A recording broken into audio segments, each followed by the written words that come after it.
देखिए 10 का पहला नंबर क्या कहता है, ध्यान से देखिए। प्रश्न है आपका कि जीपी में है 5 प्लस 55 प्लस 555 प्लस 5555, ऐसे ही क्या होगा, ये लगातार बढ़ते जाएगा और आपको कहता है कि nth टर्म तक का जोड़ निकालना है। क्या निकालना है? nth टर्म तक का जोड़ निकालना है। तो जब इस टाइप का कोई भी सवाल हो, चाहे यहाँ 3, 33, 333, 7, 77, 777, इस सब टाइप का कोई भी सवाल हो, तो जैसा अभी एक बता रहे प्रोसेस वही अपनाना है। ठीक है, तो देखिए ये कैसे बनेगा वो ध्यान से देखिए। इसमें एक दो बात ऐसा है जो आपको घेंट मोचर के पकड़ना पड़ेगा, मतलब जबरदस्ती सवाल को घेंट घुमाना पड़ेगा, तब आपको जो चीज चाहिए वो आ जाएगा। क्या लाना है उस पर थोड़ा ध्यान दीजिए। 2-3 स्टेप खाली आपको ध्यान रखना है। जैसे यहाँ 5, 55, 555 टाइप है ना, तो यहाँ आप क्या कीजिए, 5 कॉमन ले लीजिए। क्या ले लीजिए? ध्यान दीजिए इधर, 5 कॉमन ले लीजिए। तो यहाँ 1 plus 11 plus 111 plus dot dot dot dot nth term तक आएगा कि नहीं आएगा? अगर हमने यहाँ 5 कॉमन ले लिया तो 1 प्लस 11 प्लस 111 ऐसे ही जाएगा। कोई दिक्कत इस बात को समझने में? ये बात ध्यान रखना है। उसके बाद हम यहाँ पर 5 है ही, और इसको क्या करना है, अब हमको 9 में बदलना है। किस में बदलना है? चूंकि ये फिलहाल न तो एपी में है न ही जीपी में है, लेकिन कुछ ऐसा अपने मन से कुछ जोड़ना है या कुछ घटाना है ताकि वो एपी या जीपी किसी चीज में आ जाए। आया बात समझ में? तो इसमें क्या करना है अभी हमको, जैसे हम यहाँ पर 5 कॉमन ले लिए, पहले तो 1 11 111 ग्रुप में आ गया। अब यहाँ पर 5 बात क्यों कर रहे हैं, अब यहाँ पर 5 बट्टा में क्या कर दिए 9, यानी यहाँ हम 9 से भाग देंगे। हर एक चीज में ध्यान रखना है। अगर 9 को छोड़ के, मतलब अगर सवाल में 9, 99, 999 इस टाइप से है तो सवाल इजी है, तो सवाल इजी है। लेकिन यदि ये 9 के रूप में नहीं है तो यहाँ पर 9 के रूप में लाने के लिए ये सारा प्रोसेस हम अपना रहे हैं। तब पहले 5 कॉमन लिए तो 1 प्लस 11 प्लस 111 आगे बढ़ते गए। अब यहाँ पर हमको 9 लाना है, तो यहाँ 1 है, यहाँ 5 है, तो 5 में यहाँ 9 से भाग दे दिए। यहाँ 9 से भाग दिए तो सब में 9 से गुना कर देंगे। कोई फर्क पड़ेगा? नहीं पड़ेगा। क्यों नहीं पड़ेगा? तो यहाँ पर देखिए यहाँ 9 कर दिए, अब इसको गुना करेंगे तो ये दोनों कट के एक ही ना बचेगा ऊपर में। तो यहाँ 9 से भाग दिए तो अंदर में सब से गुना करेंगे। जैसे यहाँ 5 कॉमन लिए तो सब में 5 से भाग दे करके यहाँ लिखे ना, वैसे यहाँ 9 से भाग देंगे तो यहाँ 9 से गुना कर करके सबको आगे बढ़ाएंगे। तो 99 plus 999 plus dot dot dot dot nth term तक, यानी ये रूप में आ गया, हमको आ गया ना। अभी भी फिलहाल ये ना तो एपी में है ना जीपी में है, लेकिन अब ये एपी में और जीपी में बदल सकता है। कैसे? उस पर ध्यान दीजिए। 5/9 है ही। अब इस 9 को हम चाहे तो 10-1 लिख सकते हैं, प्लस इसको हम 100-1 लिख सकते हैं, फिर इसको 1000-1 लिख सकते हैं, plus dot dot dot dot nth term तक लेते जाएंगे। तो कोई फर्क पड़ेगा? नहीं ना पड़ेगा। अब यहां देखिए, चूंकि बीच में प्लस है तो अगर हम अगर हम हटा भी दें तो कोई दिक्कत होगा? नहीं होगा ना। 10 में से 1 गया 9, प्लस 100 में से 1 गया 99, प्लस 1000 में से 1 गया 999, कोई दिक्कत नहीं ना।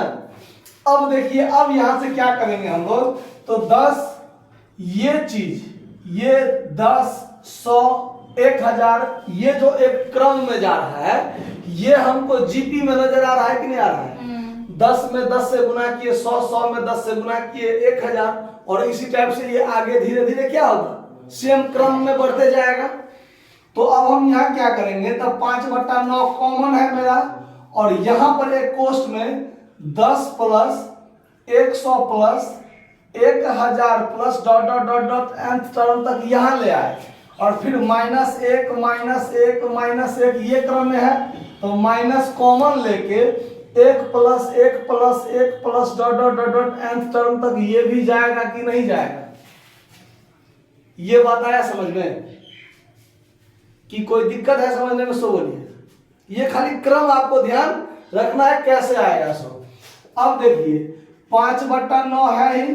अब ये आपका जीपी में है। किस में है? जीपी में है। ये भी एक क्रम में जीपी में भी है और ये एपी में भी है।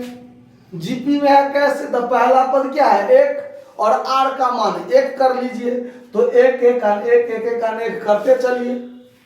अगर मान लीजिए आप इसको एपी में मानिएगा तो 1 ए का मान 1 हो गया और डी का मान 0 कर लीजिए, तो 0 का अंतराल है, तो फिर भी ये एपी में भी है और जीपी में भी है। आप जिस चीज में इसको जोड़िए कोई दिक्कत नहीं, ठीक ना। या इसको आप नॉर्मली ऐसा भी कर सकते हैं कि 1 को यदि 2 बार जोड़ते हैं तो 2, 1 को 10 बार जोड़ेंगे तो 10, 1 को 1000 बार जोड़ेंगे तो 1000 और 1 को यदि हम n बार जोड़ेंगे तो n होगा कि नहीं होगा? तो यानी इसको तो डायरेक्ट हो जाएगा। और ये आपका एपी जीपी में है, तो जीपी में है तो जीपी का जोड़ होता है a इंटू आर के पावर n-1 बट्टा r-1। चूंकि r का मान क्या है? 1 से अधिक है। r का मान इसमें कितना है? 10। a का मान 10 और r का मान भी कितना है? 10। तो a का मान 10 इंटू r के पावर यानी 10 के पावर n-1 और बट्टा में r-1 मतलब 10 - 1 फिर माइनस, और 1 को यदि हम n बार जोड़ेंगे तो n। इतना लिख सकते हैं। कहीं कंफ्यूजन नहीं हो रहा है? चलिए अब देखिए 5/9। अब यहां क्या कीजिए 10 इंटू 10 के पावर n-1 बट्टा 9 और -n, ठीक है। अब क्या कीजिए तो इस दोनों का भिन्न घटाव कर लीजिए पहले। 5/9 एलसीएम 9 से 9 कटा 1, 1 को ही पूरे से गुना करेंगे तो 10 गुने 10 के पावर n-1 और -9n होगा कि नहीं होगा? अब देखिए जिसको तोड़ना संभव नहीं लग रहा है उसको वैसा ही छोड़ के चलेंगे, ठीक है। अब यहाँ ये जो 9 है, अब ये तो पूरा के बट्टा में 9 आ गया ना। अब ये 1/9 हम इसमें से क्या कर सकते हैं? कॉमन ले सकते हैं। तो ऊपर में 1 से ऊपर गुना होगा तो 5 और 9 में क्या हो जाएगा? 81 और यहाँ हो जाएगा 10 गुने 10 के पावर n-1 और -9n। ये भी आपका आंसर हो सकता है। सेम आंसर है कि और अगला स्टेप ले गया? सो देखिए सेम। ये आंसर सेम है? नहीं है। तो चलिए एक स्टेप और ले जाएंगे। कैसे? तो ध्यान दीजिए, यहाँ 5/81 सेम है, यहाँ पर 5/81। अब देखिए 10 गुने 10 के पावर n है। अगर इस दोनों को हम गुना कर दें तो 10 के पावर n+1 होगा कि नहीं होगा? जी है। अब 10 को 1 से गुना करेंगे तो माइनस में क्या होगा? 10 और ये माइनस में 9n क्या है ना। तो यही आपका क्या हो जाएगा आंसर। या इसको इधर ले आइए, 10 को उधर ले जाइए, कोई फर्क नहीं पड़ेगा। अब या तो इतना आंसर कहिए या फिर 5/81 गुने 10 के पावर n+1 -9n और -10 ऐसे रख लीजिए। चूंकि n वाला सब एक जगह आ जाएगा तब आया बात समझ में। तो ये दोनों आपका क्या हो गया आंसर। चाहे यहाँ रख छोड़ भी सकते हैं, यहाँ भी छोड़ सकते हैं, यहाँ भी छोड़ सकते हैं, कोई दिक्कत। नोट कर लीजिए। धन्यवाद।